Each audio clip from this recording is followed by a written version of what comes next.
అంటే స్ట్రైట్‌గా ఒకటే ప్రశ్న. హ్మ్. ఇప్పుడు ఐఏఎస్, ఐపీఎస్ పాత్రలని చూడటం లేదు జనాలు. హ్మ్. స్మగ్లర్‌లను చూస్తున్నారు. అంతే. అంతకు మించి ఏమీ లేదు దీనిలో. ఓకే. అంటే ఏ సినిమాల గురించి మాట్లాడుతున్నారు ఈళ్ళు? 'పుష్ప' గురించి, 'గేమ్ చేంజర్' గురించి మాట్లాడుతున్నారు. 'గేమ్ చేంజర్‌లో' ఆయన ఐఏఎస్, ఐపీఎస్ హ్మ్. అలాగే ఆయన ఎలక్షన్ కమిషనరు, అవును. పైగా సీఎం. క్లైమాక్స్‌లో సీఎం అవుతాడు. హ్మ్. ఇది స్టోరీ. సమాజంలో జరుగుతున్నటువంటి అనేక దుర్మార్గాలని అడ్డుకోవడానికి ఒక మంచి మార్గం. ఏది మంచి మార్గం? ఒక ప్రభుత్వం, ఒక ముఖ్యమంత్రి అక్రమాలు చేస్తుంటే దాన్ని అడ్డుకోవటానికి ముఖ్యమంత్రి అవ్వటం, ప్రభుత్వాన్ని ఏర్పాటు చేయటం. అలాగే ఒక ప్రత్యామ్నాయ రాజకీయం కాకుండా ఉన్న రాజకీయంలోనే మార్పులతో ఎంటర్ అవ్వాలని అనుకోవటం. అంటే 'గేమ్ చేంజర్' సినిమాలో ఉన్న లోపాలు చెప్తున్నాను నేను. హ్మ్. 'గేమ్ చేంజర్' అనే సినిమాని డిజైన్ చేయటంలో దర్శకుడి అనవగాహన ఏమిటి అనేది అర్థమవుతుంది. ఓకే. చివరికి ఎంత పేలవమైన చిత్రీకరణ అంటే, చిత్రీకరణ పరమైనటువంటి ఇబ్బందులు కూడా ఉన్నాయి ఆ సినిమాలో. హ్మ్. ఉదాహరణకు అప్పన్న పాత్ర చనిపోయేటువంటి సన్నివేశాలున్నాయి. ఆ సన్నివేశాల్లో ఆయనలో ఉన్నటువంటి హీరోయిజంని ఎలివేట్ చేయాలి. ఆ ఎలివేట్ చేయటానికి అక్కడ ఏదైనా ఒక అద్భుతం చేయాలాయన డైరెక్టర్. హ్మ్. చాలా ప్యాసివ్‌గా గడిచిపోతుంది ఆ సీన్. అవును. అప్పటికే ప్రేక్షకులకు తెలిసినటువంటి 'శ్రీకాంత్' అలాగే ఆహ్, 'కనకాల', హ్మ్. 'రాజీవ్ కనకాల' ఇద్దరు వస్తారు. ఓహ్! వచ్చి అతని మీద అతన్ని పొడుస్తారు. అతను అక్కడ షాకింగ్ ఎలిమెంట్ ఏంటంటే, హ్మ్. ఆ టోటల్ సీన్ ఎందుకు ఆ మేరకైనా ఎలివేట్ అయిందంటే, చూసిన వాడిని కూడా మిగల్చకూడదు అనే డైలాగ్. హ్మ్. అది కొంచెం ఎలివేట్ చేసింది. అయితే ఆ సన్నివేశాన్ని ఎమోషనల్‌గా తీసుండాల్సింది. ఓకే. తీస్తే బావుండేది. ఇలాంటి సందర్భమే 'మనుషులంతా ఒక్కటే' అనే సినిమాలో దాసరి నారాయణరావు గారు హ్యాండిల్ చేశాడు. చనిపోతాడు అందులో ఒక ఎన్టీఆర్ చనిపోతాడు. తండ్రి ఎన్టీఆర్. ఆ తండ్రి ఎన్టీఆర్ చనిపోయేటువంటి సన్నివేశాన్ని ఆయన అభిమన్యుడి మరణంతో కంపేర్ చేస్తూ ఆయన ఒక బండి చక్రం తీసుకుని వాళ్ళతో యుద్ధం చేయటం. ఆ బ్యాక్‌గ్రౌండ్‌లో బెనర్జీతో ఒక బుర్ర కథ చెప్పించటం. అలా దాన్ని విపరీతంగా రైజ్ చేసి ఆ ఎమోషన్‌ని ఆడియన్స్‌ని మెస్మరైజ్ చేసి కూర్చోబెట్టాడాయన. బయటకొచ్చిన తర్వాత కూడా దాని మీద చర్చించుకునే లెవెల్‌లో నడిపాడు దాన్ని. అంత ఎమోషన్ క్రియేట్ కాలా ఇక్కడ. అది ప్రాబ్లమ్. రెండోది ఉన్న వ్యవస్థ అంటే ఇక్కడ ప్రభుత్వం మారితే, పాలన మారితే ఏదో జరిగిపోతుందనే భ్రమ కల్పించటం. ఇది భ్రమ అనే విషయం ప్రేక్షకులకి, ప్రజలకి స్పష్టంగా తెలుసు. ఏది ప్రభుత్వాలు మారితే, పాలకుడు మారితే ఏదో జరిగిపోతుంది అనే భ్రమ. అది ఖచ్చితంగా భ్రమే. ఎందుకంటే మనం చూస్తున్నాం.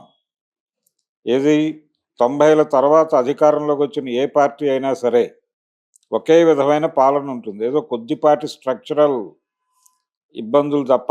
అంటే వాళ్ళు ఈ పథకానికి డబ్బులిస్తే వీళ్ళు ఇంకో పథకానికి డబ్బులిస్తారు తప్ప. మౌలికమైనటువంటి మార్పులేమి ఉండవు. According to economy, market economy ప్రకారమే పరిపాలన వెళ్తుంది. అంటే వాళ్ళు ప్రభుత్వ ఆస్తులని కార్పొరేట్‌లకి కట్టబెట్టడము ఇవన్నీ మామూలుగా జరిగిపోతాయి. ఈ సినిమా మొదలవటమే అప్పన్న క్యారెక్టర్ మొదలుపెట్టడమే కార్పొరేట్‌లకు వ్యతిరేకంగా మొదలుపెడతాడు. మైనింగ్ మాఫియాకి వ్యతిరేకంగా మొదలుపెడతాడు. హ్మ్. ఈ మైనింగ్ మాఫియాకి వ్యతిరేకంగా మొదలవటం అనేది బాక్సైట్ తవ్వకాలతో మొదలైతే, అక్కడ ఆ బాక్సైట్ తవ్వకాలు, ఈ వ్యవహారాలకు సంబంధించి అనుమతులివ్వటంలో తెలుగుదేశము, కాంగ్రెసు అన్నీ అన్నీ చేశాయి. ఓకే. ఒకళ్ళు గాదు అందరూ ఉన్నారు దానిలో. హ్మ్. అన్ని ప్రభుత్వాలు అలాగే చెయ్యాలి. చేసి తీరాలి. ఎందుకంటే ప్రస్తుతం ప్రపంచాన్ని పరిపాలిస్తోంది వరల్డ్ బ్యాంక్. అందుకని వరల్డ్ బ్యాంక్ పాలసీలకు అనుగుణంగానే ఎవరైనా చేయవలెను. కార్పొరేట్‌లకు వ్యతిరేకంగా నిర్ణయాలు తీసుకోవడం లాంటి పనులు ఇక్కడ జరగవు. అందుకని ప్యారలల్ గవర్నమెంట్ నడపాలి ఇతను. ఒకవేళ దాన్ని ఎదుర్కోవాలంటే. ఇతను పొలిటికల్ పార్టీ పెట్టాలి అనుకున్నప్పుడు ఆ పొలిటికల్ పార్టీ కూడా అలాగే ఉంటుంది. దాన్ని ఎస్టాబ్లిష్ చేశాడు బానే డైరెక్టర్. దాన్ని బలంగా చెప్పడంలో ఫెయిల్ అయ్యాడు. అతను రియలైజ్ అవ్వాలి. అప్పన్న క్యారెక్టర్ రియలైజ్ అవ్వాలి. హ్మ్. నేను తప్పు చేశాను అని. ఆ రియలైజేషన్ ఆవిడలో కూడా రావాలి. ఓకే. అతని వైఫ్ క్యారెక్టర్‌లో కూడా. ఆ రియలైజేషన్ మీద రెండో క్యారెక్టర్ నడవాలి. అలా చేసుంటే సినిమా బతికేదది. అలా చేయకుండా కన్‌ఫ్యూజ్ చేసి, అతన్ని మళ్ళీ స్ట్రక్చర్‌లో భాగం చేసి, అతన్ని బ్యూరోక్రాట్‌ని చేసి, బ్యూరోక్రాట్లు ఎలా వ్యవహరిస్తున్నారు ప్రస్తుత ప్రపంచంలో అందరికీ తెలుసు. బ్యూరోక్రాట్‌లకి సొంత నిర్ణయాలు తీసుకునే పరిస్థితి ఉండదు. హ్మ్. వాళ్ళని కంట్రోల్ చేస్తారు. వాళ్ళు కూడా ఈ డిజైనింగ్‌లో భాగంగానే వెళ్ళాలి. అంతకు మించి వెళ్ళటానికి మార్గం లేదు. ఇలా దీనికి ఈ స్ట్రక్చర్‌కి వ్యతిరేకంగా వెళ్ళాలనుకున్నటువంటి ముఖ్యమంత్రుల్ని, బ్యూరోక్రాట్‌లని తీసి పక్కన పెడతారు. మనం చాలామందిని చూసాం. నందమూరి తారక రామారావు గారిని పదవిలోంచి తొలగించటం కూడా ఇందుకే జరిగింది. ఓకే. వారు మార్కెట్ ఎకానమీకి భిన్నమైనటువంటి మార్గంలో ఆయన నిర్ణయాలు ఉంటున్నాయనే ఉద్దేశంతోనే, అనుకూలమైన సమయంలో అననుకూల ముఖ్యమంత్రి అనే ఉద్దేశంతో తీసి పక్కన పెట్టారాయన. దాని మీద శాస్త్రీయమైనటువంటి చర్చ జరగలేదు గానీ బయట. నిజానికి అది మార్కెట్ ఎకానమీ పొడిచిన వెన్నుపోటు ఎన్టీఆర్‌కి. హ్మ్. ఆయన తర్వాత కంట్రోల్ అవుతాడా లేదా అనేది వేరే గొడవ. ఒక 5 నెలల్లోనే ఆయన వెళ్ళిపోయాడు. అలా దీన్ని అర్థం చేసుకుంటే ఇక్కడ స్మగ్లర్లను ఎందుకు ఆదరిస్తున్నారు జనాలు అనేది అర్థమవుతుంది. జనాలకి ప్రభుత్వాల మీద భ్రమలు పోయినాయి, నమ్మకాలు పోయినాయి. ఇక్కడ బ్యూరోక్రాట్స్ ఏదో మన జీవితాల్లో ఏదో ఇరగబొడి చేస్తారని ఎవరూ అనుకోవడం లేదు. చాలా సందర్భాల్లో వాళ్లే విలన్లుగా వ్యవహరిస్తున్నారు సామాన్య ప్రజల జీవితాల్లో. మొన్న హైడ్రా పేరుతో చేసినటువంటి విధ్వంసం చూసాం మనం. హ్మ్.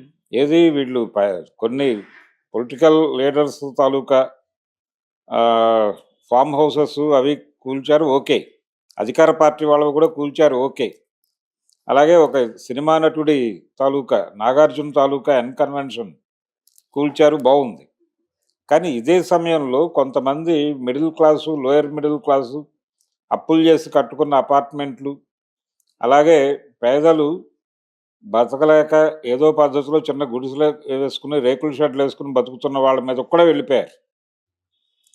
వెళ్ళిపోవటంతో వాళ్ళకి బ్యూరోక్రాట్స్ అంటే ఒక కోపము, చిరాకు మొదలైపోయింది. అంటే ప్రభుత్వ ఆస్తుల్ని జాగ్రత్త చేసి, ఇప్పుడు క్లస్టర్ల పేరుతో జరుగుతున్నటువంటి వ్యవహారం కూడా అదే. ల్యాండ్ పూలింగ్ పేరుతో జరుగుతోంది అదే. ప్రభుత్వ ఆస్తుల్ని భద్రపరిచిన ఆస్తులు